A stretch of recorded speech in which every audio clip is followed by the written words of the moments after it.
ഹേ all, അപ്പൊ നമുക്കൊരു അടിപൊളി ബർഗർ ഉണ്ടാക്കിയാലോ? ഒരു പ്രൊഫഷണൽ സ്റ്റൈൽ ബർഗർ ഒന്നല്ല, എന്നാലും നമുക്കൊന്ന് ഇടക്ക് കഴിക്കണം തോന്നുമ്പോ ഉണ്ടാക്കാൻ പറ്റിയ ഒരു അടിപൊളി ബർഗർ ആണേ. ഞാൻ പിന്നെ ഒരു ബ്ലെൻഡർ എടുത്ത് പോരും.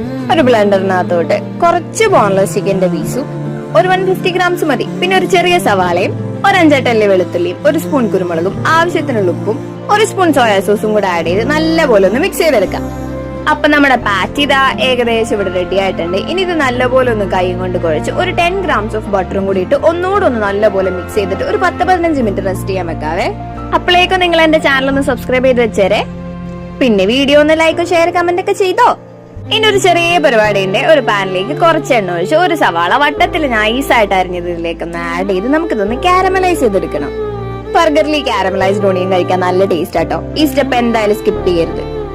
ഇനി നമുക്ക് പാറ്റി ഫ്രൈ ചെയ്യണ്ടേ. ഒരു പാനിലേക്ക് ആവശ്യത്തിനുള്ള എണ്ണ ഒഴിച്ച് എണ്ണ ചൂടായി വരുമ്പോ നമ്മുടെ മീറ്റ് ഇതാ ഇതുപോലെ കയ്യിൽ വെച്ച് നൈസായിട്ടൊന്ന് പരത്തി എടുത്തിട്ട് തിരിച്ച് മറിച്ചുവിട്ട് നമുക്കിതൊന്ന് വേവിച്ചെടുക്കണം. മിൻസ്ഡ് മീറ്റ് ആയതുകൊണ്ട് അധിക സമയമൊന്നും വേണ്ടി വരില്ല കേട്ടോ. ഒരു 5 മിനിറ്റ്സിനുള്ളിൽ തന്നെ നമ്മുടെ പാറ്റി റെഡിയാവും. അപ്പൊ ഇതാ നമ്മുടെ പാറ്റി റെഡി ആയിട്ടുണ്ട്. ഇനി നമുക്ക് ബർഗർ സെറ്റ് ചെയ്താലോ.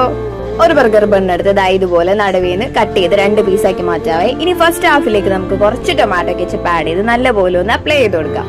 ഇനി ഞാൻ ഇതിലേക്ക് ആഡ് ചെയ്യുന്നത് ഒരു വൈറ്റ് സോസ് ആണ് കേട്ടോ. കാരണം എനിക്ക് മയണൈസ് അലർജിയാണ്. നിങ്ങൾക്ക് മയണൈസ് കൊണ്ട് ഒരു പ്രശ്നം ഇല്ലെങ്കിൽ നിങ്ങൾക്ക് ഇതിലേക്ക് മയണൈസ് തന്നെ ആഡ് ചെയ്ത് കൊടുക്കാം.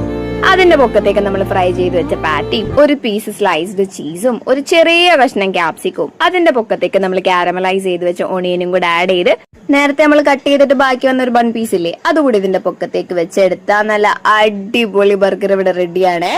അപ്പൊ എങ്ങനെയാ, എല്ലാരും ട്രൈ ചെയ്ത് നോക്കൂലേ? ട്രൈ ചെയ്തിട്ട് ഫീഡ്ബാക്ക് പറയാനും മറക്കരുത്. സിമ്പിൾ റെസിപ്പി അല്ലേ, എല്ലാരും ഒന്ന് ഉണ്ടാക്കി നോക്കുന്നേ. അപ്പൊ പിന്നെ കാണാവേ, ബൈ.